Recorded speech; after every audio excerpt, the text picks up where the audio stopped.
Aviso: este vídeo aborda um caso real e sensível. Gatilho: conteúdo puramente informativo. Respeite o caso. E aí, galerinha, aqui é a Vitória Mineblocks e o vídeo de hoje não é nem um pouco feliz, tá? Infelizmente. Tem acontecido uma coisa na minha vida muito injusta e que eu preciso falar com vocês porque eu tô sendo silenciada. Primeiramente, eu tô sozinha nesse quarto aqui, tá? Tô sozinha. O que tá acontecendo? O meu pai veio pra justiça e começou a dizer que minha mãe está me maltratando, que ela tá me fazendo cárcere privado, fazendo um monte de coisa, que é crime, né, óbvio.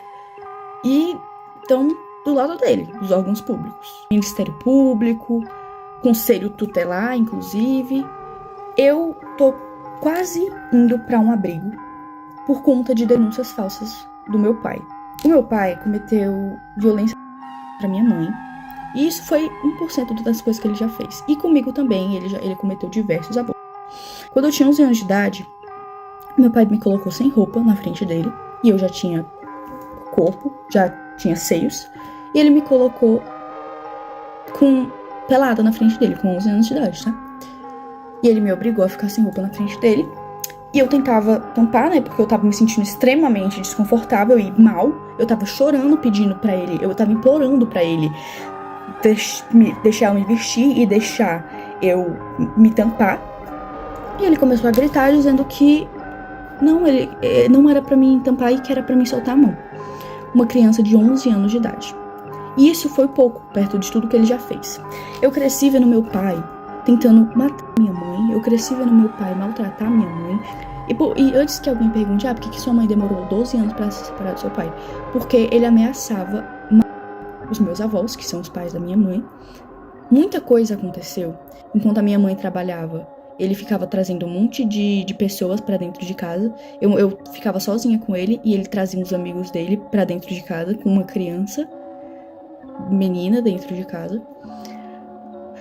E ele já chegou a quebrar computadores no soco. Ele já chegou a quebrar muitas coisas. Ele quebrava prato, quebrava um monte de coisa. Vidro, pote, ele quebrava tudo tacando na parede, querendo causar medo em mim, na minha mãe.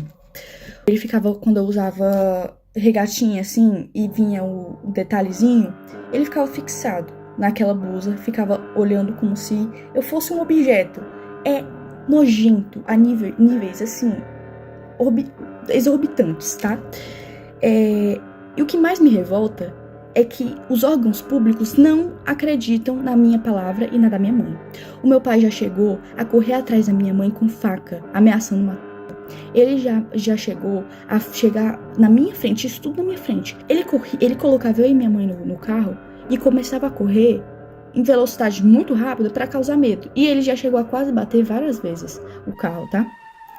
Então, assim, ele tá denunciando a minha mãe, dizendo que ela tá me maltratando, que ela é uma péssima pessoa, uma péssima mãe. Sendo que tudo que ele tá denunciando a minha mãe é coisas que ele fez. Porque ele cometeu os crimes. Ele que me abusou. Ele que me colocava contra a minha mãe, tá? Ele falava que a minha mãe não gostava de mim. Ele falava pra mim que a minha mãe, ela não se importava comigo. Sendo que a minha mãe morreu por mim. Tá bom? A minha mãe faria de tudo, e ela faz de tudo por mim. Porque desde que eles se separaram, muita coisa aconteceu. Eu entrei em crises que eu tive que ser internada em hospitais psiquiátricos, tá? Eu tive que ser internada em clínicas porque eu tava tentando contra a minha própria vida. Eu tenho ideações suicidas por causa que o meu pai falava assim pra minha mãe: eu vou te enlouquecer até você... Como eu disse, eu tive muitas crises. De todos os traumas que ele me deixou, não tinha como eu não agir diferente. Me desculpa, mas eu não conseguiria não ter crises. Eu tenho crise de pânico, eu não consigo sair de casa, eu não consigo ir pra escola, porque a gente tem medida protetiva contra ele, e ele infringiu elas. Ele veio aqui em casa, ele tá de tornozeleira eletrônica, mas ele passa na frente da minha casa. E a justiça não age. Ninguém tá acreditando no meu lado. Eu fui ouvida uma vez. E nessa vez, ainda banalizaram o que eu passei.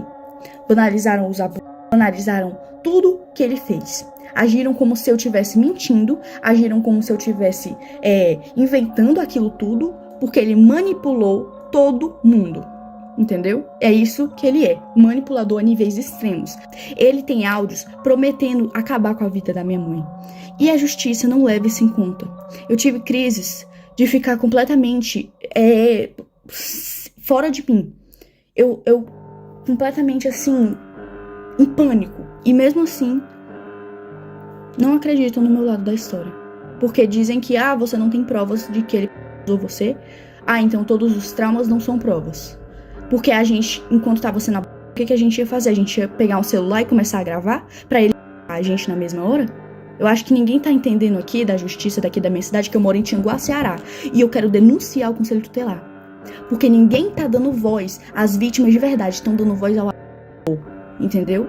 Porque o Conselho Tutelar dá informação pra ele, porque ele já foi motorista do Conselho Tutelar daqui de Tianguá. E ele tem essas amizades. E falam pra ele as coisas do processo que ele não poderia saber. Ele foi na minha escola, mesmo tendo medida protetiva. A minha mãe tenta ao máximo não falar como tá o processo, porque isso já me deu diversas crises. Um oficial de justiça veio na minha casa porque ele pediu pra tirarem a medida protetiva. Por que ele quer que a gente tire a medida protetiva? Porque ele quer ficar passando aqui, mesmo com tornozeleira eletrônica, ele continua passando aqui na frente. Ele quer fazer medo, ele quer torturar, porque ele ama isso. Ele ama torturar. Eu conheço o meu pai.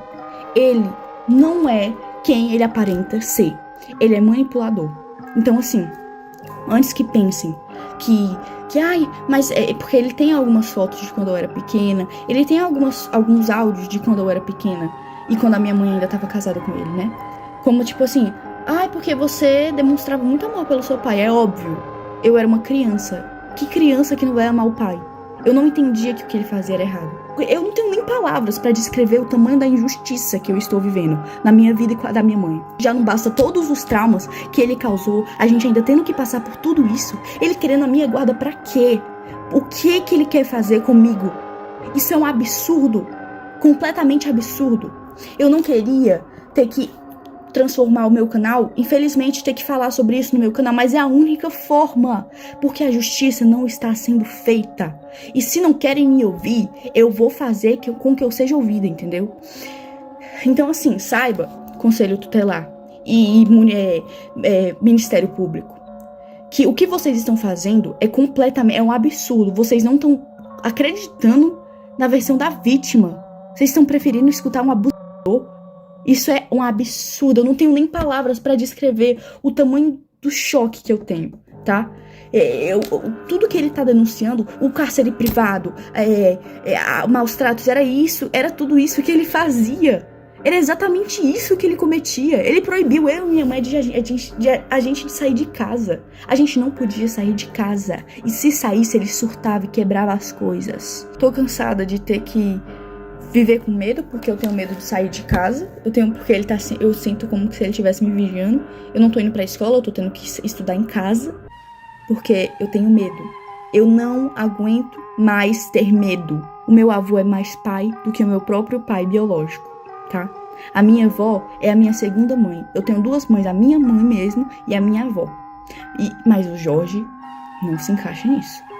O meu pai não se encaixa nisso. Ele não é família. Ele só é genitor. Mas ele não é família. Ele não é um pai de verdade. Porque um pai que ama não faz as coisas horrendas que ele fez. Então eu venho aqui pedir justiça, tá? Porque eu não aguento mais não ser ouvida. E eu quero pedir perdão se isso causou gatilho pra alguém, mas é o que tá acontecendo. Eu não posso esconder mais isso. Porque vocês me acompanharam desde que eu tinha 8 anos, então vocês merecem saber.